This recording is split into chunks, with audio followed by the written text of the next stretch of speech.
Boa noite, pessoal.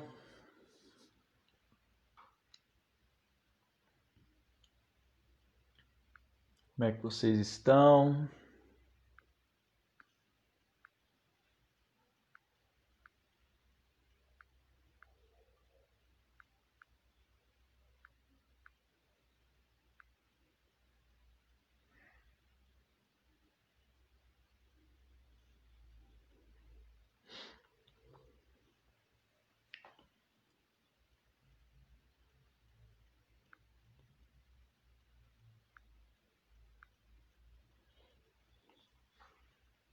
For chegando aí, dá um joinha. Me conta como é que tá a transmissão.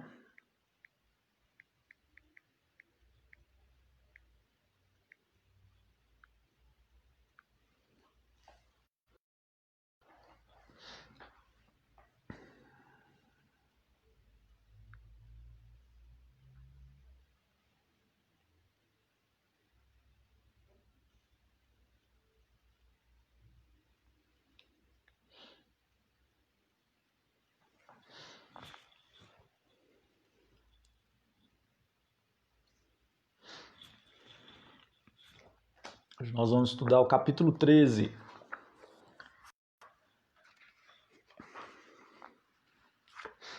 Deu, pessoal?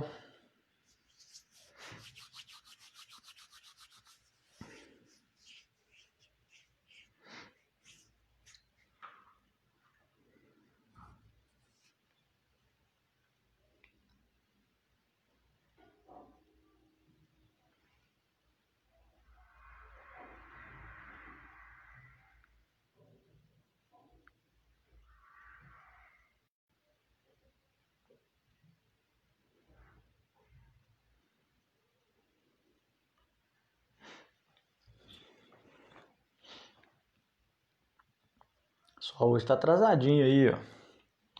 Sempre tem uma turma que entra mais cedo. Cadê todo mundo?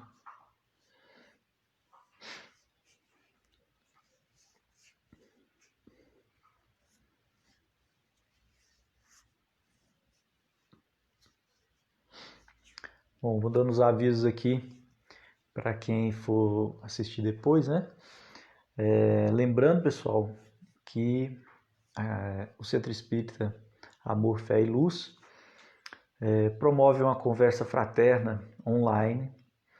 Essa conversa funciona às segundas-feiras, logo após esse estudo do livro Nosso Lar. Quem quiser passar por essa conversa fraterna, é só entrar no link que está no primeiro post lá do grupo, preencher o formuláriozinho lá, que é e o WhatsApp. E todas as segundas-feiras o pessoal encarregado desse trabalho entra e chama as pessoas que querem fazer a conversa fraterna. Tá ok? É uma conversa sigilosa. Seus dados também são sigilosos, ninguém fica sabendo, a não ser as pessoas que vão conversar com você, ok? Quem chegou aí me solicitando a participação no grupo. Então, se tiver alguém aí que é da administração, já online, autoriza lá mais uma pessoa e mais uma companheira chegando para o grupo, ok? O pessoal hoje está bem atrasadinho, são 19h30, nosso horário de iniciar, ok? Então eu vou iniciar e quem for chegando vai pegando um bonde andando. Depois volta para assistir desde o começo, ok?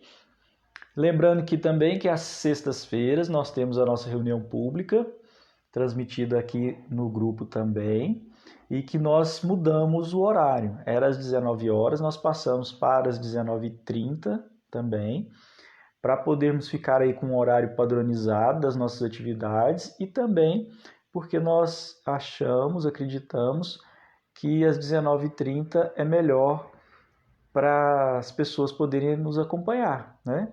chegar em casa e se preparar para a reunião pública, ok?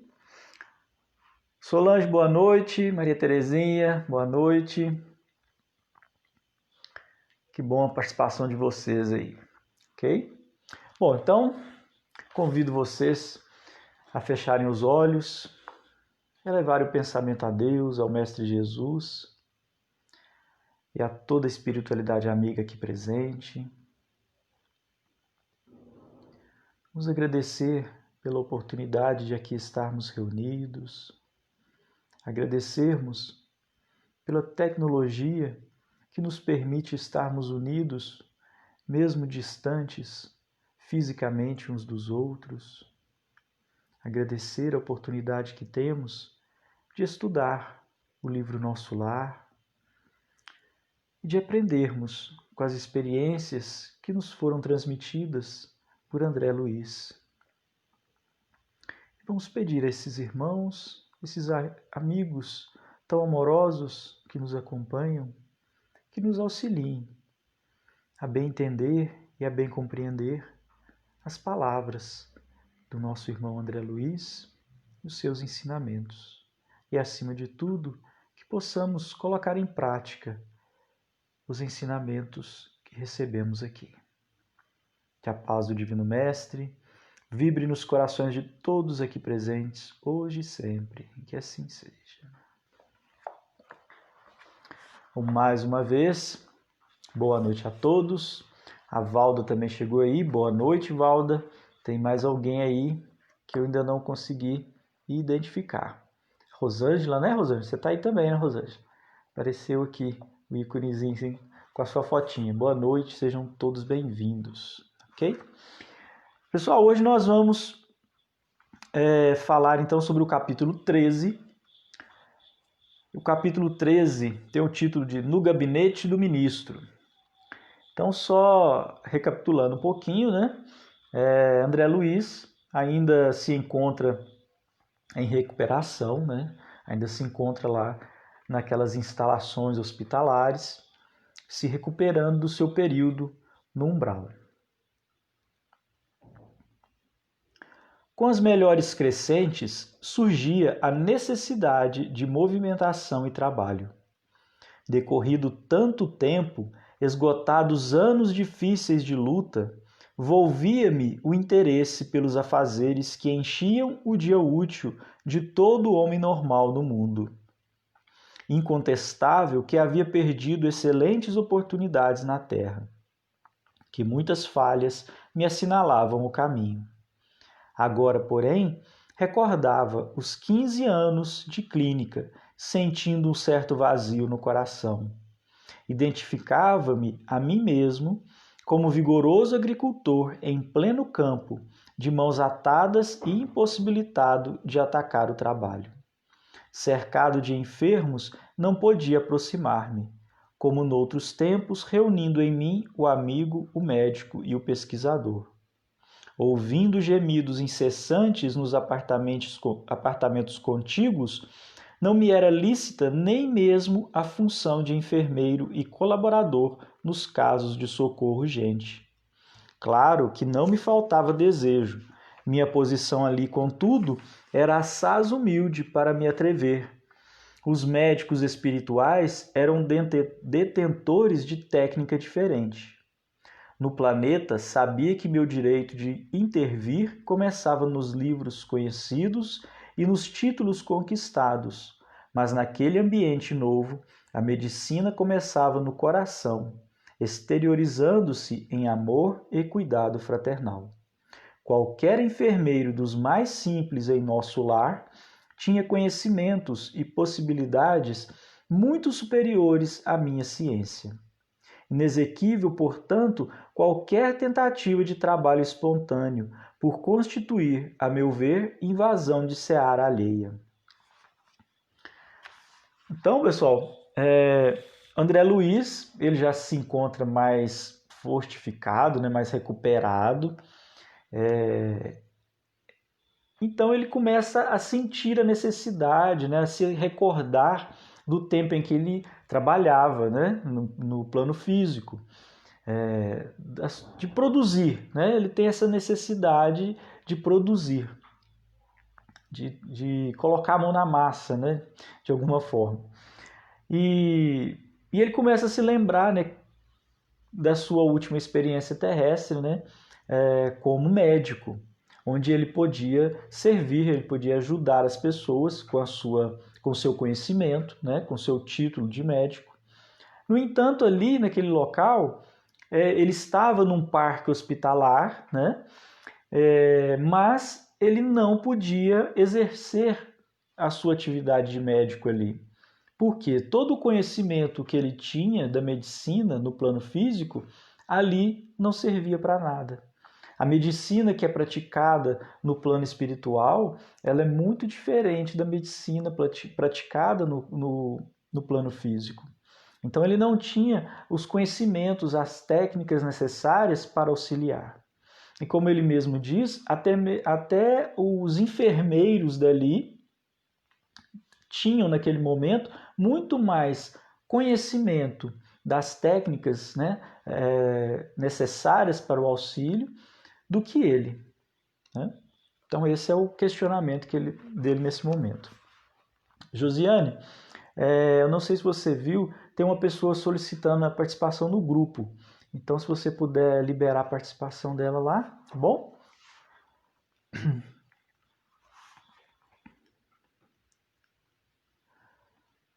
No apuro de tais dificuldades, Lísias era o amigo indicado às minhas confidências de irmão. Interpelado, esclareceu: por que não pedir o socorro de Clarencio? Atendê-lo-á por certo. Peça-lhe conselhos. Ele pergunta sempre por sua pessoa e tudo fará a seu favor. Animou-me grande esperança. Consultaria o ministro do auxílio. Iniciando, contudo, as providências, fui informado de que o generoso benfeitor somente poderia atender na manhã seguinte no gabinete particular. Esperei ansioso o momento oportuno. No dia imediato, muito cedo, procurei o local indicado.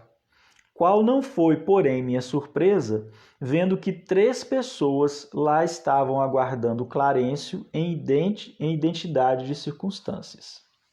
Então, o Lísias aconselhou André Luiz a procurar o Clarencio, né, e conversar com o Clarencio. Pediram que o Clarencio lhe desse um conselho de como agir naquele momento, o que fazer, né, com essa sua vontade, esse desejo de trabalhar, de alguma forma contribuir para a colônia. Então, o André Luiz foi procurar o Clarencio, né, mas ficou sabendo que o Clarencio só poderia atender na manhã seguinte. E ele então, logo cedinho, né, no ponto de vista dele, o mais cedo possível, ele se dirigiu ao gabinete de Clarencio. E qual não foi a surpresa dele, que chegou lá e já tinham 3 pessoas que tinham chegado mais cedo do que ele, né, para falar também com Clarencio, buscando os aconselhamentos do Clarencio. Bom, o delicado ministro do auxílio chegara muito antes de nós e atendia a assuntos mais importantes que a recepção de visitas e solicitações. Então, os 4 chegaram lá pensando que tinham chegado cedo e o Clarencio já estava lá muito, muito antes e trabalhando. E qual que é a prioridade do Clarencio, dos ministros? O bem coletivo. Então, primeiro ele atende às necessidades do coletivo e só depois ele atende em particular no seu gabinete. Então, eles tiveram que ficar aguardando, todos 4. Terminado o serviço urgente, começou a chamar-nos 2 a 2. Impressionou-me tal processo de audiência. Soube, porém, mais tarde, que ele aproveitava esse método para que os pareceres fornecidos a qualquer interessado servissem igualmente a outros, assim atendendo a necessidades de ordem geral, ganhando tempo e proveito. Então, qual que era a metodologia de atendimento, qual que é, né, do Clarencio?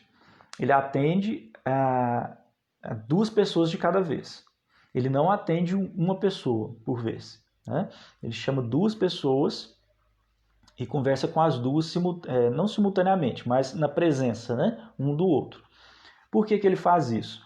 Porque muitas vezes o que uma pessoa deseja esclarecer, perguntar, serve para o outro também.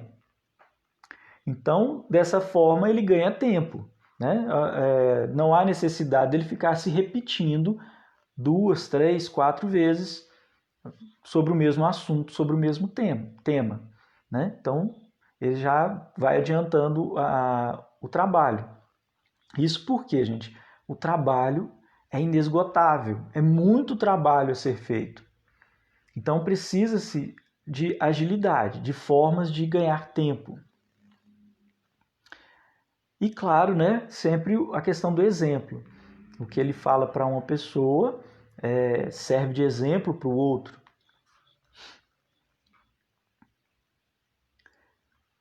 Decorridos muitos minutos, chegou minha vez. Penetrei no gabinete em companhia de uma senhora idosa, que seria ouvida em primeiro lugar, por ordem de precedência. Então, ele teve que esperar muito tempo, o André Luiz. Por quê? Ele foi o último a chegar dos 4, né? Então, foram chamados as 2 primeiras pessoas para conversar com Clarencio.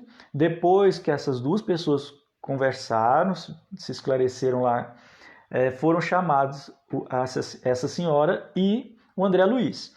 No entanto, como ele foi o último, a senhora tinha prioridade para falar. Então ele teve que aguardar lá dentro do gabinete, escutando a conversa entre Clarencio e essa senhora.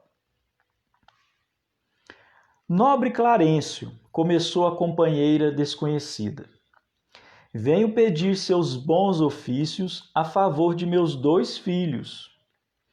Já não tolero tantas saudades e estou informada de que ambos vivem exaustos e sobrecarregados de infortúnios no ambiente terrestre. Reconheço que os desígnios do Pai são justos e amorosos. No entanto, sou mãe. Não consigo subtrair-me ao peso da angústia. E a pobre criatura se desfez ali mesmo em copioso pranto. O ministro dirigiu-lhe um olhar de fraternidade, embora conservando intacta a energia pessoal, respondeu bondoso. Então, o que acontece? Essa senhora, ela foi solicitar a Clarencio a possibilidade de que ela própria fosse auxiliar aos filhos que ainda estavam encarnados naquele momento. Porque, segundo ela, eles estavam com grandes dificuldades, eles passavam por grandes provas. E ela, como mãe, gostaria de estar ao lado deles, né? Auxiliando, amparando-os naqueles momentos. E ela faz o pedido e começa a chorar. E o Clarencio dirigiu a ela um olhar de fraternidade, mas se manteve sereno. Ele não entrou naquela energia daquela senhora, né? Ele se manteve tranquilo. Mas se a irmã reconhece que os desígnios do Pai são justos e santos, que me cabe fazer? Então ele devolveu uma pergunta para ela, em primeiro lugar. Desejava, replicou aflita, que me concedesse recursos para protegê-los, ou eu mesma, nas esferas do globo. Então, foi o pedido dela, né, que eu comentei. Ela gostaria de ir pessoalmente ajudar aos seus filhos que ainda estavam encarnados. Ah, minha amiga, disse o benfeitor amorável, só no espírito de humildade e de trabalho é possível a nós outros proteger alguém. Que me diz de um pai terrestre que desejasse ajudar os filhinhos, mantendo-se em absoluta quietação no conforto do lar? O pai criou o serviço e a cooperação como leis que ninguém pode trair sem prejuízos próprios. Nada lhe diz a consciência nesse sentido? Então, o que ele está falando? Ele faz aqui ele exemplifica, né, faz uma comparação aqui do pai que não vai ao trabalho, que não trabalha, né, para sustentar, para poder dar o devido auxílio aos seus filhos. Então ele fala, né, que me diz de um pai terrestre que desejasse ajudar os filhinhos mantendo-se em absoluta quietação no conforto do lar. Então ele nos diz que é necessário o esforço, que é necessário que a gente faça o movimento, a ação.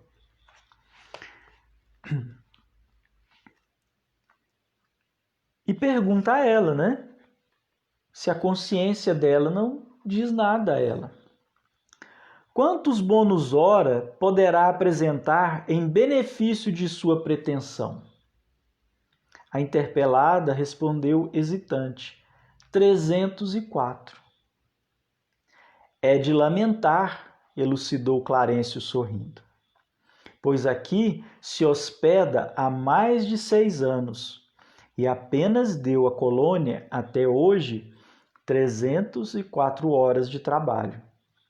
Entretanto, logo que se restabeleceu das lutas sofridas em regiões inferiores, ofereci-lhe atividade louvável na turma de vigilância do Ministério da Comunicação. Mas aquilo por lá era serviço intolerável, atalhou a interlocutora. Uma luta incessante contra entidades malfazejas. Era natural que não me adaptasse. Clarencio continuou imperturbável. Coloquei-a depois entre os irmãos da suportação nas tarefas regeneradoras. Pior, exclamou a senhora, aqueles apartamentos andam repletos de pessoas imundas, palavrões, indecências, miséria. Reconhecendo suas dificuldades, esclareceu o ministro, enviei-a a cooperar na enfermagem dos perturbados. Mas quem os tolerará senão os santos? Inquiriu a pedinte rebelde. Fiz o possível. Entretanto, aquela multidão de almas desviadas assombra a qualquer. Não ficaram aí meus esforços, replicou o benfeitor, sem se perturbar. Localizei-a nos gabinetes de investigações e pesquisas do Ministério do Esclarecimento. E, contudo, talvez enfadada com as minhas providências, a irmã se recolheu deliberadamente aos campos de repouso. Era também impossível continuar ali, disse a impertinente. Só encontrei experiências exaustivas, fluidos estranhos, chefes ásperos. Pois note, minha amiga, esclareceu o devotado e seguro orientador. O trabalho e a humildade são as duas margens do caminho do auxílio. Para ajudarmos alguém, precisamos de irmãos que se façam cooperadores, amigos, protetores e servos nossos. Antes de amparar os que amamos, é indispensável estabelecer correntes de simpatia. Sem a cooperação, é impossível atender com eficiência. O camponês que cultiva a terra alcança a gratidão dos que saboreiam os frutos. O operário que entende os chefes exigentes, executando-lhes as determinações, representa o sustentáculo do lar em que o Senhor o colocou. O servidor que obedece, construindo, conquista os superiores, companheiros e interessados no serviço. Em nenhum administrador intermediário poderá ser útil aos que ama se não souber servir e obedecer nobremente. Se o coração, experimente-se a dificuldade, mas que saiba cada qual que o serviço útil pertence, acima de tudo, ao doador universal. Então, pessoal, percebam que Clarencio ofereceu a ela várias oportunidades de trabalho, de colocações, né, para que ela pudesse contribuir com a colônia, contribuir com o grupo. No entanto, ela sempre conseguiu alguma desculpa, né, sempre achando que aquele serviço não servia para ela, que aquilo não era bom, para que ela não trabalhasse. E deliberadamente, como Clarencio bem coloca, né, ou seja, por conta própria, por decisão dela, ela se recolheu aos campos de repouso, ou seja, uma região nosso lar onde as pessoas descansam. Elas, né? Ou seja, ela não estava afim de trabalho, ela queria ficar no bem bom, ficar bem tranquila. Então ela sempre arrumava uma desculpa, sempre a culpa no outro, sempre externo, para validar o seu desejo de não trabalhar, a sua escolha, na verdade, de não trabalhar, de ficar só na folga. E aí o que o Clarence coloca para ela? Que para a gente auxiliar, para que a gente receba auxílio, né, ou para que a gente possa auxiliar alguém, a gente precisa contribuir. Por quê?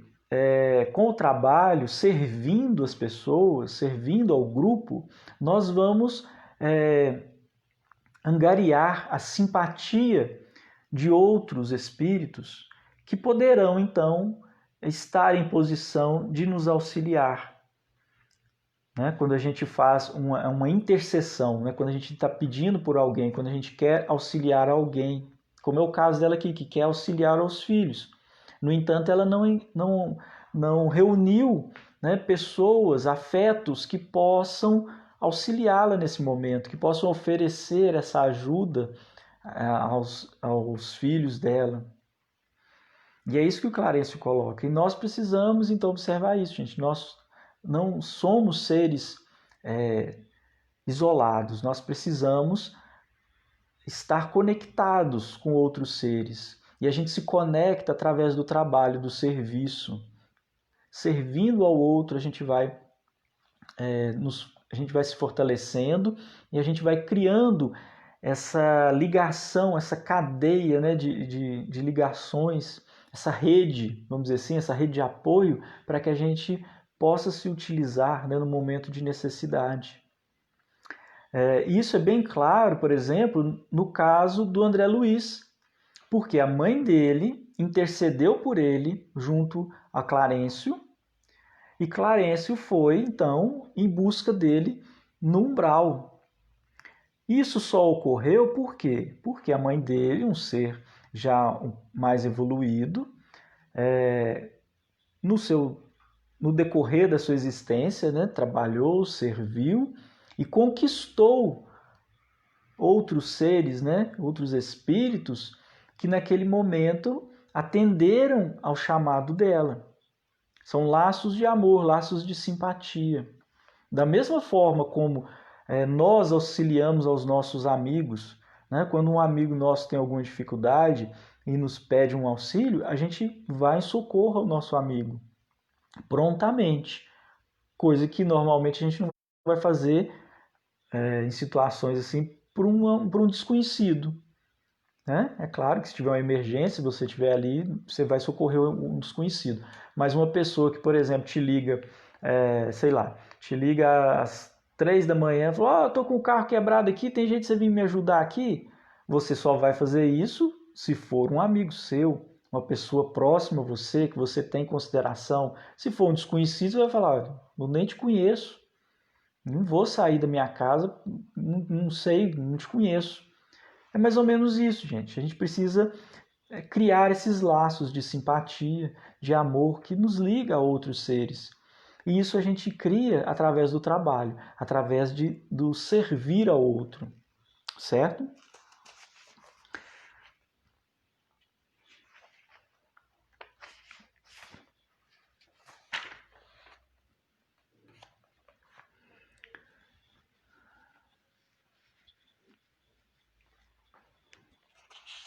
Só um minutinho aí, gente. Eu perdi aqui. Tá, achei. Depois de pequena pausa, continuou. Que fará, pois, na terra, se não aprendeu ainda a suportar coisa alguma? Não duvido da sua dedicação aos filhos queridos, mas importa notar que haveria de comparecer por lá como mãe paralítica, incapaz de prestar socorro justo. Para que qualquer de nós alcance a alegria de auxiliar aos amados, faz-se necessária a interferência de muitos a quem tenhamos ajudado por nossa vez. Então, vocês entenderam, gente, o que eu acabei de falar? Os que não cooperam não recebem cooperação. Isso é da lei eterna. Então, palavras de Clarencio. Para que qualquer de nós alcance a alegria de auxiliar os amados, faz-se necessária a interferência de muitos a quem tenhamos ajudado por nossa vez. Os que não cooperam não recebem cooperação. Isso é da lei eterna.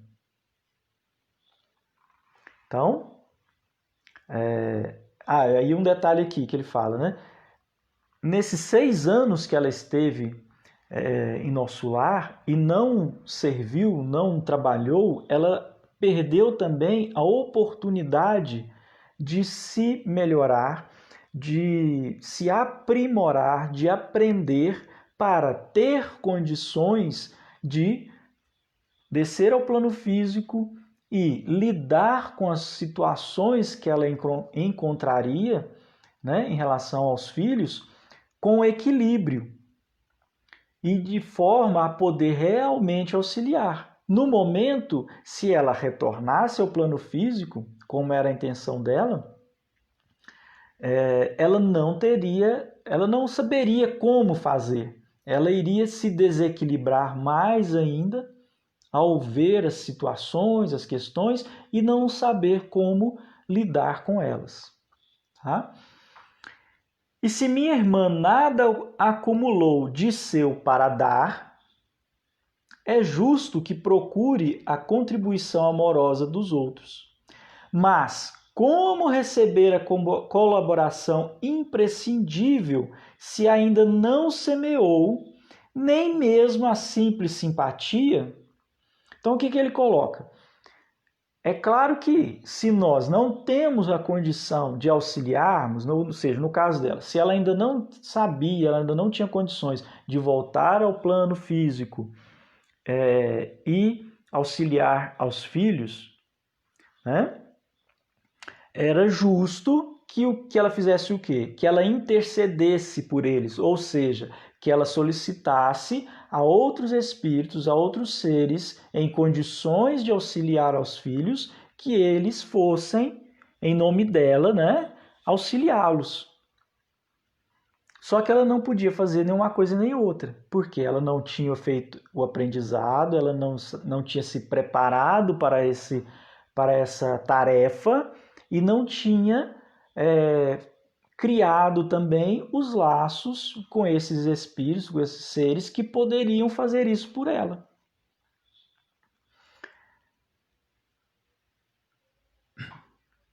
E aqui o que ele coloca, né? Ela não semeou, ela não conseguiu nem a simpatia das pessoas.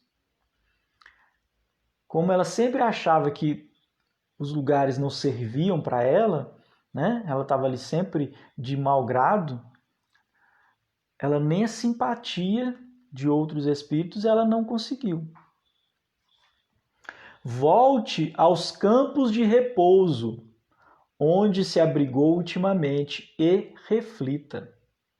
Examinaremos depois o assunto com a devida atenção.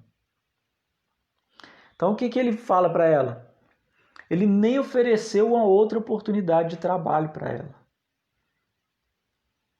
Ele falou para ela voltar para os campos de repouso, que era para ela continuar lá onde ela tinha escolhido estar, e para que ela refletisse, e que num futuro eles voltariam a conversar. Ou seja, ele deu todas, né, ou melhor, deu várias oportunidades para ela. Ela não aproveitou, ela não tomou a decisão de aproveitar aquelas oportunidades de trabalho. Ela, a escolha dela foi se isolar, se retirar e ficar estagnada, parada, sem trabalhar.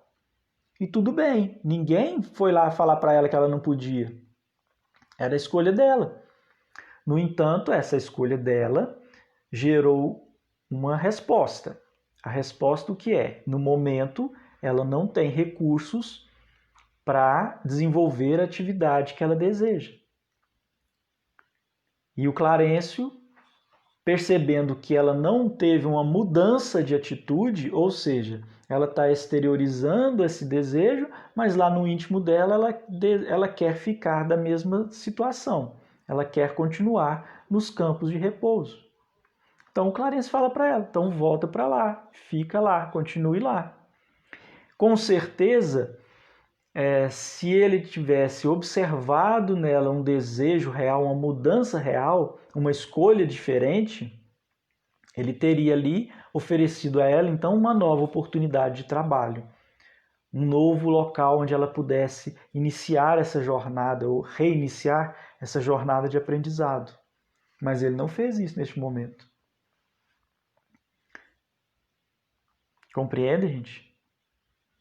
E ele também não falou, olha, então eu vou fazer por você. Como você não pode nesse momento pedir a alguém, eu vou pedir. Ele não fez isso. Por quê? É responsabilidade dela. Ela tem que fazer por si.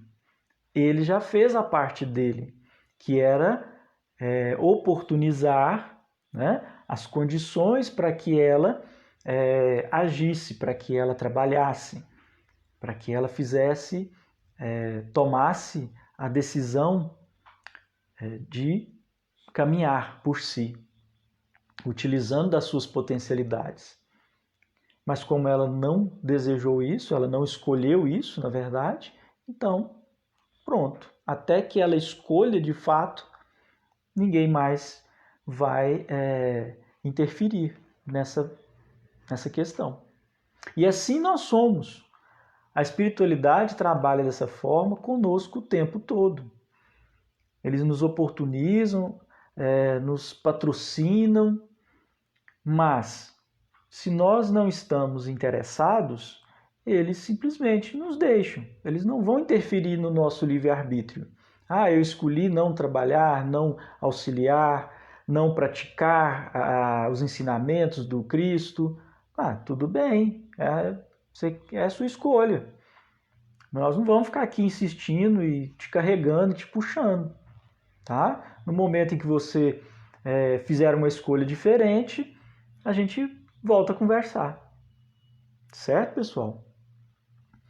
Sentou-se a mãe inquieta, enxugando lágrimas copiosas. Em seguida, o ministro fitou-me compassivamente e falou: aproxime-se, meu amigo. Levantei-me hesitante para conversar.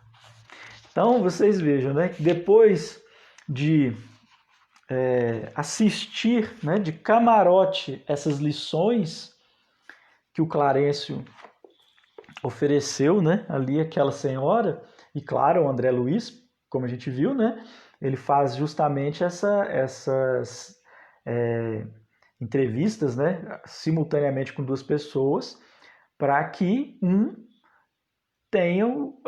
aproveite, né, o esclarecimento que foi dado ao outro. Então, ali naquele momento, quantas fichas caíram na cabeça, né, do André Luiz? Quanta coisa que ele refletiu, que ele repensou naquele momento ali. E aí, na hora que ele foi chamado para conversar, né, para expor a sua questão, ele levantou já meio hesitante, já em dúvida se o que ele queria expor era realmente legítimo da parte dele. Certo? Bom, pessoal, então esse foi o nosso capítulo. O próximo capítulo Não percam, porque é o capítulo onde o André Luiz vai expor o seu pedido ao Clarencio, e é muito interessante, tem muita coisa para a gente absorver de aprendizado. Tá ok?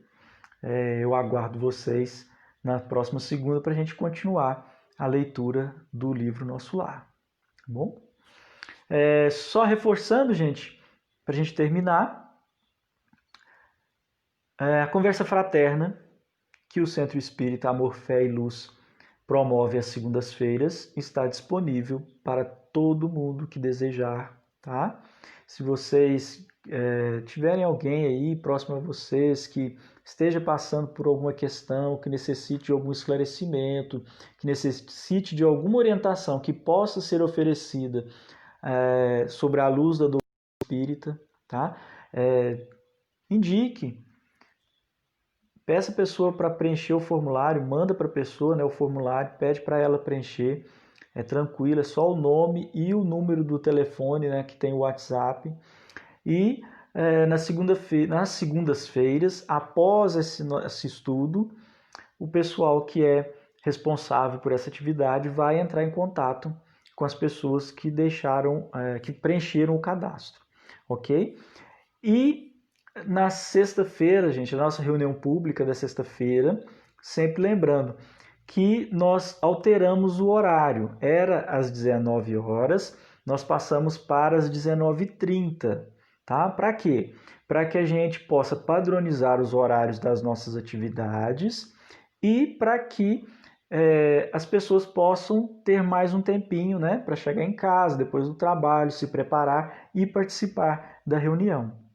Então a gente convida todo mundo, aguarda todo mundo lá na reunião, nesse horário, tá?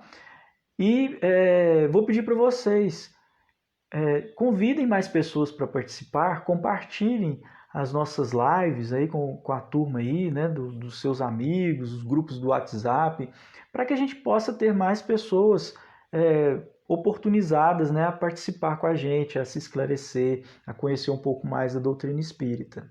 Tá? Outra coisa, pessoal, que eu gostaria de falar com vocês. As nossas lives, elas ficam gravadas, né? E a qualquer momento você pode voltar lá e assistir. Se você não viu no horário, você pode depois assistir e tá tudo certo, tudo bem. Mas eu gostaria, né, de convidar vocês a participarem ao vivo, no momento em que a gente está falando. Por quê? Porque a gente tem mais interação, tá? Se vocês tiverem alguma dúvida, se vocês quiserem fazer algum comentário, vocês podem fazer ao vivo, né? Digitar aí a pergunta e a gente vai ter mais interação, ok?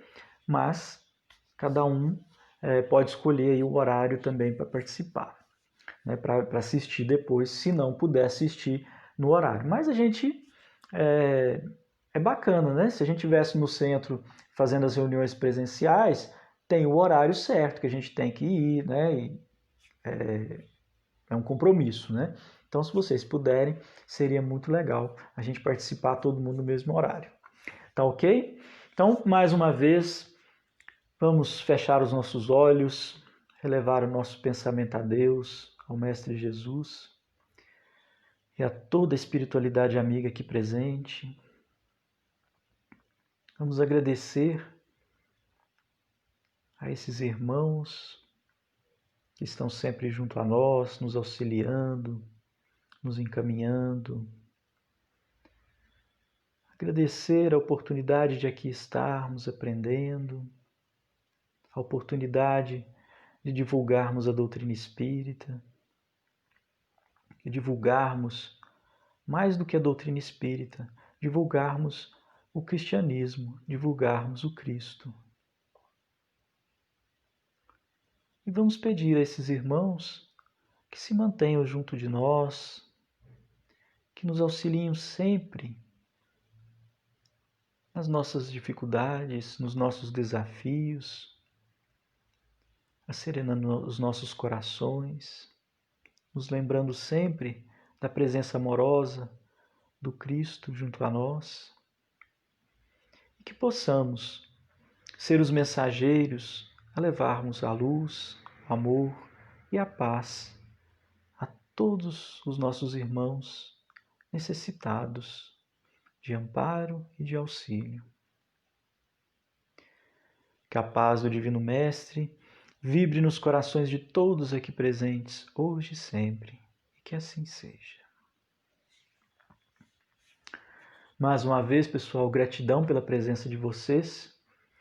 Aguardo vocês na próxima segunda, para a gente dar sequência ao estudo. Tá? E tenham todos uma ótima noite, uma ótima semana. E até mais. Tchau, tchau.